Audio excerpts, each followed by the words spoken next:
la presse, je te rappelle. Voilà, monsieur Diouf, alors votre point de vue par rapport à ce qui s'est passé tout à l'heure. Écoutez, ce qui s'est passé aujourd'hui est affligeant.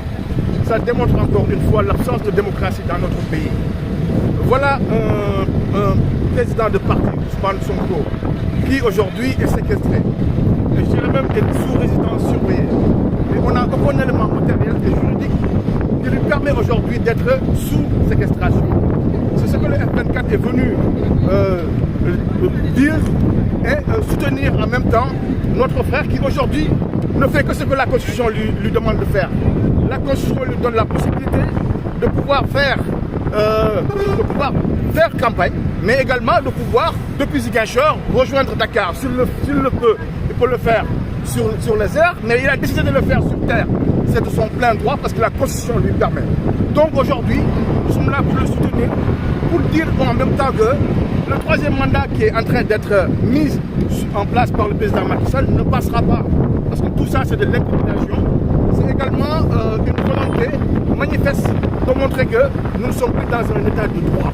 Ce qui est vraiment plus possible. Il nous a promis à plusieurs reprises qu'il n'allait pas se présenter, mais tous les éléments vont dans le sens de nous montrer qu'il est en train de vouloir se présenter. Et c'est la raison pour laquelle nous sommes venus aujourd'hui, pour dire non seulement non à son troisième mandat, mais aussi pour soutenir notre courageux frère, le président Ousmane Sonko. Voilà ce que je voulais dire. Vous avez toujours soutenu que Ousmane Sonko est placé sous résidence surveillée. Alors, est-ce que vous avez un plan d'action pour lutter par rapport à cette décision? Écoutez, je ne pourrais pas aujourd'hui vous parler de notre plan d'action parce que c'est purement interne. Ce que je peux vous dire aujourd'hui, c'est que nous sommes en train de discuter pour essayer d'ériger des plans de sortie de crise. Nous avons, comme vous le savez, mis en place un dispositif de dialogue. Donc, le dialogue notre dialogue à nous, le dialogue avec le peuple. Parce que comme vous le savez, c'est le président Macky Sall qui veut nous imposer son dialogue. Qu'est-ce qu'il veut faire? Il veut choisir 2-3 leaders avec lesquels il a des atomes crochus, j'ai envie de dire ça comme ça, pour venir leur dire, venez, on va dialoguer. Et dans ce sens, il va vouloir leur imposer le troisième mandat. Alors nous avons mis en place notre dialogue qu'on a appelé Pencho ak Askan Wi. C'est Pencho ak Askan Wi qui va se faire le 31 de ce mois aux Parcelles Assainies, dira non au troisième mandat, mais aussi fera un bouclier pour effectivement éviter que le peuple soit encore pris en otage avec ce troisième mandat qui est en train de se frapper. Macky Sall vient de rentrer d'Abuja, du Nigeria, où Boukari avait promis qu'il allait faire 2 mandats. Il l'a respecté. Pourquoi lui ne peut-il pas respecter justement ce troisième mandat, ce deuxième mandat qu'il a mis en place? C'est la raison pour laquelle le peuple a décidé de dire non. Le F24 fait un travail extraordinaire pour dire non à ce troisième mandat et pour soutenir en même temps tous les leaders qui sont séquestrés. Voilà ce que je voulais vous dire aujourd'hui. Voilà, c'est comment le nom?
venu pour voir de visu lan moo xew ndax démb la ñu wax ni dañu gis ne président Ousmane Sonko dañ ko jël de force dugal ko ci oto yóbbu ko këram ci guddi gi ay avocat mënuñu ko gis ñu ne déetewaay bu bëgg a wax ak sénégalais yi ñu ne journaliste yi duñ fa dugg pour defal ko live man nag ma jóg ni tey dama dem seeti lan moo fa xew ak sama man ci sama bopp ma dem ba foofu ci buntu bi pour dugg fekk ni dafañ ko barricadé ci këram il est illégalement dégg nga assiégé en état de house arrest ah donc loolu laa doon seet ma ni donc man je m'insurge contre ça lii moom dama yëkkati sama baat d'abord en tant que citoyenne en tant que démocrate en tant que militante de Pastef en tant que vice-présidente de Pastef ni lii du dëgg du yoon citoyen bu nekk am nga droit dem fu la neex dem dellu si waat ba nga xam ne loi moo ni bu mu génn loi moo ni nañ leen ko téye waaye koo xam ne ki demaloo fenn waruñu la jàpp di la tëj sa kër kenn mënul dugg kenn mënul génn kon addina bi yëpp war nañ xam li xew Sénégal loolu moo tax nag ma ñëw je suis venu aujourd'hui apporter mon soutien au président Ousmane Sonko. Quand est-ce que vous avez entendu Ousmane Sonko la dernière fois? La dernière fois que j'ai entendu Ousmane Sonko, c'était hier. Quand je l'ai vu, non, c'est lorsqu'il était à Vélingara. Lorsqu'il était à Vélingara. À Vélingara, c'était la dernière fois que je l'ai entendu. C'est téléphone, voilà. Ça, je ne pourrais pas le confirmer. Vous n'avez pas essayé de le joindre au téléphone? Non, j'ai essayé, je n'ai pas pu l'avoir. Ça n'a pas marché? J'ai essayé de le joindre au téléphone et je n'ai pas pu l'avoir. D'accord. Et je n'ai pas pu l'avoir. Mais je pense que déjà, même au-delà de garder son téléphone, le fait de le mettre comme ça en résidence surveillée, sans illégalement, loolu moo dul dëgg. Donc aujourd'hui, en tant que citoyenne d'abord, en tant que Sénégal, en tant que Sénégalais, en tant que démocrate, loolu laay jëkk a wax au-delà même d'être militant de Pastef. Nag dama ne woon nag dama ñëwal sama bopp ma gis sama bopp lan moo fi xew. Am na fi ay ADM ne yaa bàyyi li nga jënoon si I would just like to say that what is going on in Senegal is unacceptable. We are living here now in a state of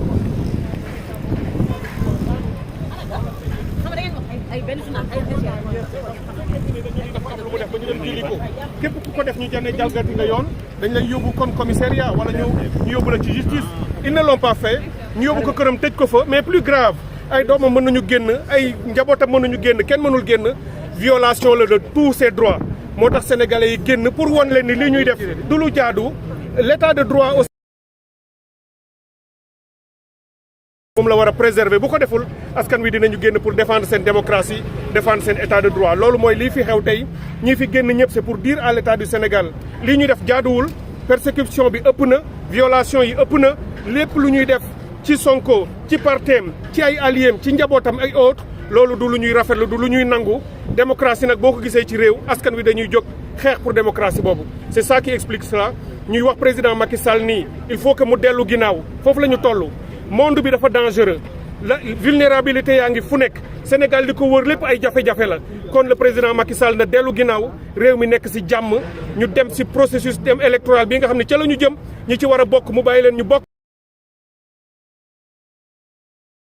pouvoir bi mu génn dem tranquillement gis ngeen barki Dembo Ndiaye Buhari fii au Nigéria def na ay mandaam jeexal na gunge nañ ko mu génn palais bi dem na askan wi sargal ko tàcc ko président Macky Sall loolu lañ ko yéene ba léegi mën na ko def su ko deful nag dina nërmeel Sénégal indi fi violence indi fi chaos te génnam du rafet loolu nag je crois qu'il est encore temps mu bàyyi lii muy def persécution bi muy def Ousmane Sonko ndax benn sénégalais du nangu ñu nërmeel démocratie nërmeel état de droit salfaañe lii nga xam ne moo fi nekkoon ci stabilité te lépp responsabilité am la ndax on a presque l'impression que tey moom mooy sàkku indi le chaos dans le pays lu mu ci jublu nag moo ko xam mais askanu Sénégal du bàyyi ñu yàq réew mi. ndax am ngeen xibaar ci président Ousmane Sonko. kenn mënul am ci moom xibaar en tout cas ñun ñii amuñu ko ñu ko jege la ñu on communiqué tout le temps mais ba ñu ko jàppee ba indi ko ba tey mënuñu xam lan la ci yan condition la ñu ko indee. ñoom ñoo tëjoog ñoom moom ci fourgon blindé image ca génne ñoom ñoo tey la communauté internationale yëpp teg nañu Sénégal bët ma koy wax force de défense et de sécurité yi